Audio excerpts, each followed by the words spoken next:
ಪ್ರೀತಿಸಿದ ಹುಡುಗಿಗೆ black mail ಮಾಡಿದ್ದಾರೆ ಅನ್ನುವಂಥದ್ದೊಂದು ಆರೋಪ ವರುಣ್ ಆರಾಧ್ಯ ವಿರುದ್ಧವಾಗಿ ಕೇಳಿಬಂದಿದೆ. ಕಿರುತೆರೆಯ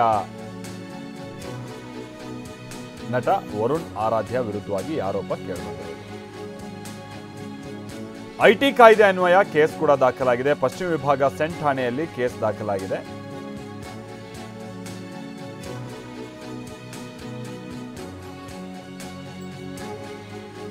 ಈ ಬೃಂದಾವನ ಅಂತೇನೋ ಸೀರಿಯಲ್ ಬರುತ್ತೆ, ಆ ಸೀರಿಯಲ್ಗೆ ಸಂಬಂಧಪಟ್ಟ ಹಾಗಿನ ನಟ ಬ್ಲ್ಯಾಕ್ ಮೇಲ್ ಆರೋಪದ ಹಿನ್ನೆಲೆಯಲ್ಲಿ ಕೇಸ್ ದಾಖಲಾಗಿರೋದು.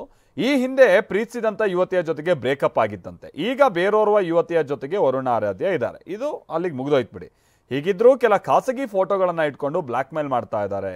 ಫೋಟೋ ವೈರಲ್ ಮಾಡ್ತೀನಿ ಅಂತ ಬ್ಲ್ಯಾಕ್ ಮೇಲ್ ಮಾಡ್ತಾ ಇದ್ದಾರೆ ಅಂತೇಳಿ ಇವ್ರ ವಿರುದ್ಧ ಆರೋಪ ಕೇಳಿಬಂದಿರೋದು. ಆ ಯುವತಿ ಇದೀಗ ಕೇಸ್ ದಾಖಲು ಮಾಡಿದ್ದಾರೆ. ಈ ಕಾರಣಕ್ಕಾಗಿಯೇ ಪೊಲೀಸರು ಕೂಡ ಇದಕ್ಕೆ ಸಂಬಂಧಪಟ್ಟಂಗೆ ತನಿಖೆಯನ್ನು ನಡೆಸ್ತಾ ಇದ್ದಾರೆ ಅನ್ನುವಂಥದ್ದು ಗೊತ್ತಾಗ್ತಾ ಇದೆ. ಅಂದರೆ ತನ್ನ ಮಾಜಿ ಪ್ರಜ್ವಲ್ ನಮ್ಮ ಪ್ರತಿನಿಧಿ ಇದಕ್ಕೆ ಸಂಬಂಧಪಟ್ಟಂಗೆ ಮತ್ತಷ್ಟು ಡೀಟೇಲ್ಸನ್ನು ಕೊಡ್ತಾರೆ. ಪ್ರಜ್ವಲ್, ಏನಿದು ಅಂದರೆ ಮಾಜಿ ಪ್ರಿಯತಮೆಯ ಫೋಟೋಗಳನ್ನು ಇಟ್ಕೊಂಡು ಈಗ ಬ್ಲ್ಯಾಕ್ ಮೇಲ್ ಮಾಡ್ತಾ ಇದ್ದಾರೆ ಅನ್ನುವಂಥದ್ದು ಆರೋಪನ, ಏನು ಕತೆ? ಹೌದು ಮಲ್ತೇಜ್, ಈ ಹಿಂದೆ ಈ ವರುಣ್ ಆರಾಧ್ಯ ಅನ್ನೋ ಹುಡುಗ ಏನಿದಾನೆ, ಈತ ಈಗ ಸೀರಿಯಲ್ ನಲ್ಲಿ ಕೆಲವು ಕಡೆ ಆಕ್ಟಿಂಗ್ ಅನ್ನ ಮಾಡ್ತಾನೆ.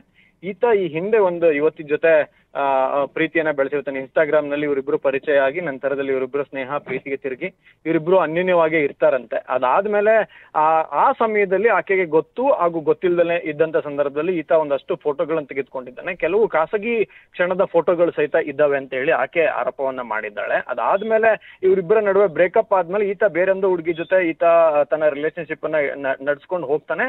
ಆದ್ರೆ ಆ ಹಳೆ ಹುಡುಗಿ ಏನಿದ್ದಾಳೆ ಆಕೆಯ ಕೆಲ ಖಾಸಗಿ ಫೋಟೋಗಳು ಏನಿತ್ತು ಇವನ ಹತ್ರ, ಆ ಫೋಟೋಗಳನ್ನ ಇಟ್ಕೊಂಡು ಈಕೆಗೆ ಬ್ಲಾಕ್ ಮೇಲ್ ಮಾಡುವಂತದ್ದು ಮತ್ತೆ ಭಯ ಪಡಿಸುವಂತದ್ದು, ನಾನು ಹೇಳ್ದಂಗೆ ಕೇಳಿಲ್ಲ ಅಂತ ಅಂದ್ರೆ ಮತ್ತೆ ಕೆಲವೊಂದು ಫೇವರ್ ಗಳನ್ನ ಮಾಡಿಲ್ಲ ಅಂತ ಅಂದ್ರೆ ಆಕೆಗೆ ಆ ಫೋಟೋಗಳನ್ನ ಸಾಮಾಜಿಕ ಜಾಲತಾಣಗಳಲ್ಲಿ ಹರಿಬಿಡ್ತೀನಿ ಅಂತ ಹೇಳಿ ಹೆದರಿಸುವಂತದ್ದು. ಈ ರೀತಿಯಾಗಿ ಸಾಕಷ್ಟು ಬೆದರಿಕೆಗಳನ್ನ ಹಲವು ತಿಂಗಳಿಂದ ಮಾಡ್ಕೊಂಡು ಬಂದಿದ್ದಾನೆ ಅಂತ ಹೇಳಿ ದೂರಿನಲ್ಲಿ ಉಲ್ಲೇಖವನ್ನ ಮಾಡಿದ್ದಾರೆ. ಪಶ್ಚಿಮ ವಿಭಾಗದ ಸಿಎನ್ ಪೊಲೀಸ್ ಠಾಣೆಯಲ್ಲಿ ಈ ಒಂದು ಕೇಸ್ ದಾಖಲು ಮಾಡ್ಕೊಂಡಿದ್ದಾರೆ. ಇನ್ಫಾರ್ಮೇಶನ್ ಟೆಕ್ನಾಲಜಿ ಆಕ್ಟ್ ಅಡಿಯಲ್ಲಿ ಈ ಒಂದು ಕೇಸನ್ನ ದಾಖಲು ಮಾಡ್ಕೊಂಡಿದ್ದಾರೆ.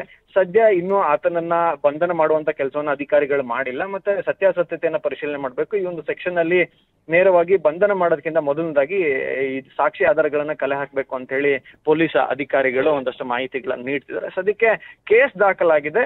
ತನ್ನ ಹಳೆ ಪ್ರಿಯತಮೆಗೆ ಒಂದಷ್ಟು ಬೆದರಿಕೆ ಒಡ್ಡಿ ಮತ್ತೆ ಆಕೆ ಕೇಳಕ್ ಹೋದಂತ ಸಂದರ್ಭದಲ್ಲಿ ಜೀವ ಬೆದರಿಕೆ ಹಾಕಿರೋದ್ರ ಬಗ್ಗೆನೂ ಸಹಿತ ಕೇಸ್ನಲ್ಲಿ ಉಲ್ಲೇಖ ಆಗಿದೆ. Maltesh, thank you Prajwal.